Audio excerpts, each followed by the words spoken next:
Assalamualaikum warahmatullahi wabarakatuh. My name is Nurul Hazwani binti Burhan. My metric number is S74629 for section 4.0.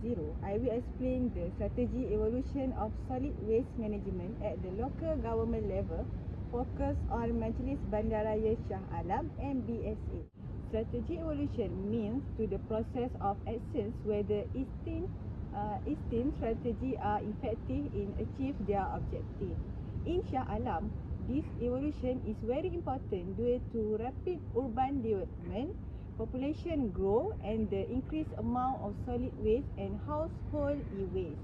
NET MBSA has a unique waste management system because solid waste service are managed by KDEB Waste Management under the Selangor State Government.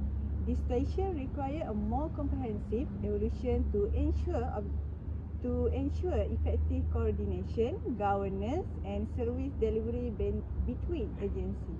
Based on previous studies, strategy evolution at MBSA should use a multidimensional approach which includes governance structure, management mechanisms and community participation.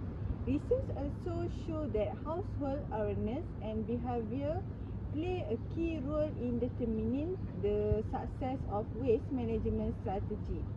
However, findings indicate that although waste facilities are provided, many households still dispose of solid waste and e-waste improperly. In addition, the lack of an integrated monitoring system makes it difficult to evaluate the effectiveness of current strategy. Therefore, strategy evolution is important to help MBSA governance, improve public awareness and ensure suitable solid waste management in the future. That's all. Thank you.